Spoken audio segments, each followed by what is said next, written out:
Guy chased us home. Last year I was going out for drinks with my friends. But since I had to go to uni the next day, I only stayed till around midnight. My boyfriend promised to pick me up and go home with me. Because I don't like to take the subway alone at night, but since I was pretty drunk by then, I took a little too long walking out of the pub. Unfortunately, we had to wait for the night bus, with multiple stops, since the subway closes on weekdays at night. For context, my boyfriend and I don't live together but very close to each other. Around 15 to 20 minutes walking distance. Both areas are pretty shitty. He lives near a train station. Many crackheads, homeless and sketchy people around. And I live in cheap, bad district with a high crime rate. My building has 2 entrances on 2 different streets because it is a corner building site leading to a patio and then to the apartment building and its doors. To get into my apartment I have to open 3 doors. I usually use the entrance door that is nearer to the subway and on the side of my apartment. We had to take 2 buses to go home. One drove us to the train station and the next one from the train station to my apartment. After getting out of the first bus we realized that we would have to wait for around 20 minutes or something for the second bus to come, and since I really had to sleep at home class the next day, I didn't want to stay at his place. My boyfriend didn't want to wait, so he persuaded me to walk instead of taking the bus, which sober me would have never done. But since I was still drunk I didn't care how we got home, so I agreed. So, we started to walk home and passed a few sketchy people. Mostly people selling drugs etc. But nothing really bad. Then I saw a guy walking in our direction and I somehow got a bad feeling. So I told my boyfriend that I wanted to change to the other side of the street because I didn't want to walk past him. Suddenly the guy yelled, "Hey!" as if he wanted to ask us something, but we ignored it and continued to walk. He got louder and louder until he started to yell. I could see from the corner of my eye that he was coming over, so I whispered, "Run," to my boyfriend. Took his hand and ran the fastest I could while he was chasing us. We ran and then made a turn to the right, the street where I live, and hid. It seemed like he was gone. So I took my keys out and we started running towards my building, taking the other entrance of my building that I normally didn't use. As I was trying to open the door, my boyfriend started panicking, throwing me inside the patio and closing the door aggressively and then pushing me to the building. He explained that the guy came running from the other side of the street, meaning he took a shortcut, probably thinking we were going to run to the subway bus stops. If we had taken the other entrance he would have been clearly the faster one. Being in shock, we unfortunately didn't call the police, which I regret. I stopped going out for drinks, clubbing for half a year after this and slept at my boyfriend's place for 2 weeks, because I was scared that he would come back. I think the worst thing about this is that he really wanted to get us for whatever reason. I still want to know why he chased us for so long. 2 weeks later, a girl a few streets away was raped in front of her building by a guy who chased her home. I wonder if it was the same guy or just a coincidence. Robbed in a taxi in South America. This happened when I was 21F, and I am fully aware I made a lot of poor decisions in my younger days.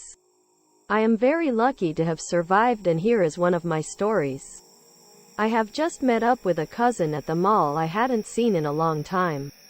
At this point I had been living in South America for about a year and had started feeling overly confident. I have been told many times about the dangers of taking a taxi from the street.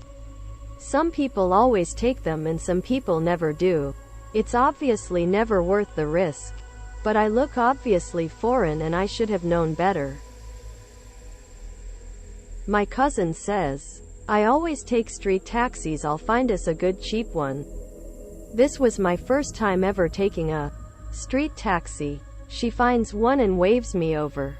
Looking back, I am flabbergasted as to how I got into an all-black car. Again, these cars could be just normal taxis. They exist, but it's even more riskier than taking the yellow ones. The first red flag was how silent he is. After chatting away for some time, we realize it was taking far too long. I could see the smile in my cousin's eyes fade as we both realize at the same time that we are nowhere near home. She asks him, "Where are we going?" and he mumbles under his breath, not really saying anything. We both know at the same time that something is very wrong. I remember vaguely thinking we had just went in a circle and wondering why he'd waited so long to rob us. It had to have been over 30 minutes. He finally gets off a highway and stops the car just past the ramp, and we are on a very quiet street. He opened his dashboard and pulls out a gun. I'm terrified to say the least in that moment. All you think about is surviving. A car drives by and he yells, "Don't turn your head." He then tells us to give him everything we have. I take off my backpack and even my jacket. Out of panic, he orders us to hand over our phones, which we oblige. He then says, "I will let you go, but if you turn around to look at my license plate, I will come and kill you." He lets us out of the car and we run for it, but we are in a very, very bad area. I'm dressed inappropriately for the area, especially after handing over my jacket. A foreigner wouldn't dare come here. Everyone on the streets was staring at me up and down, and one man yells, "Aren't you going to get cold, sweetie?" I try to cover myself with my hands, as I felt so unsafe. We ask a couple people to try and contact for help. But what do you know? They have no more minutes on their phone. It's South America and it can be very dangerous and very poor. We find no police, but we do find security patrol people. They take us back to their office to contact the police only for them to tell us we have no data and the phones are broken. So my cousin and I keep walking. It's the middle of the night and we are again in some obscure area. An hour must have passed by now.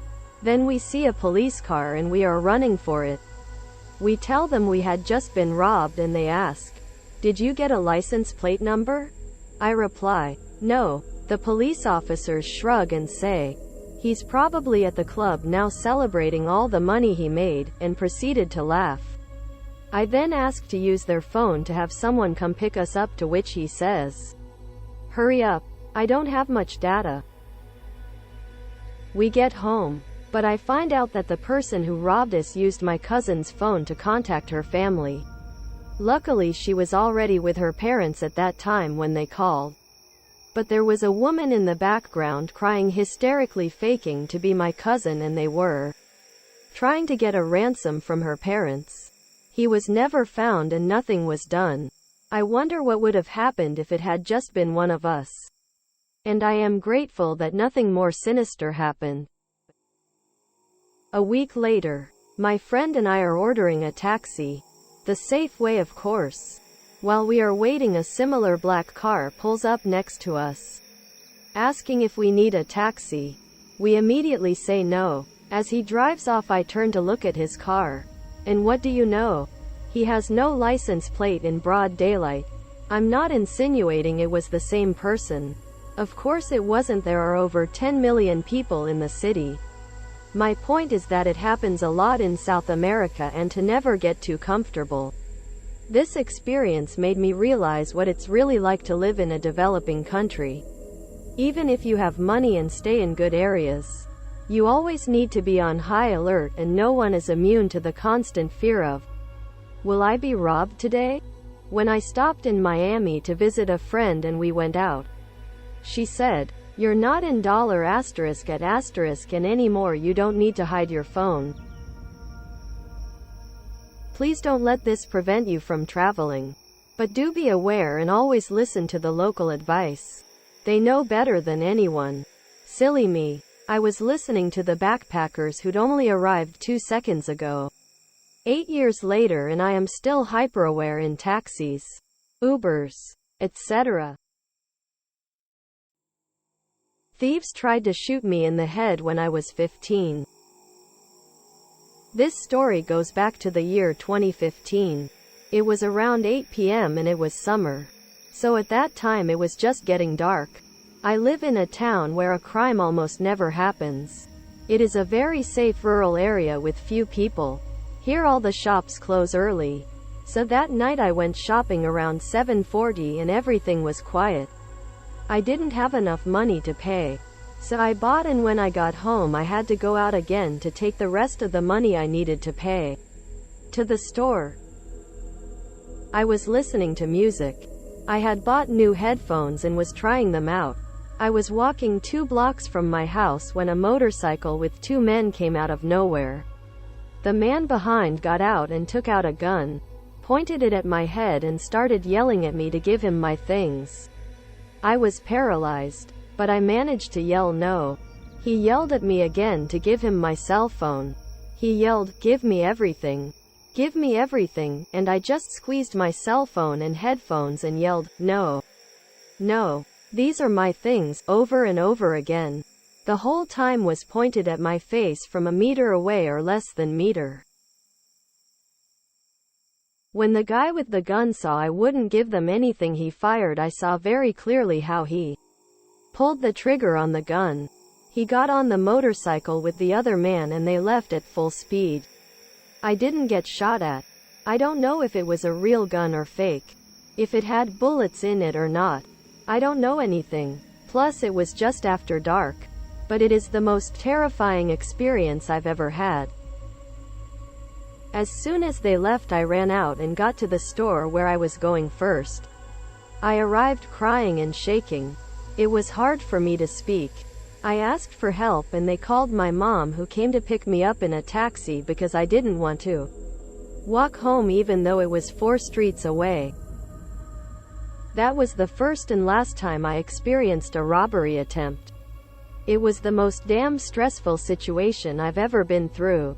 I don't know how to describe the absolute panic I felt when I saw the barrel of a gun in front of my eyes. And all for a cheap ducking cell phone and some headphones. God. They didn't give a shit about a girl's life. They put a ducking gun to my face. I wish that no one has to go through this. Much less children. I was lucky. But many are not. Especially in the city to which my town belongs, where this is common currency. Thank you for reading. I don't speak English. I do the best I can. Sorry for the mistakes.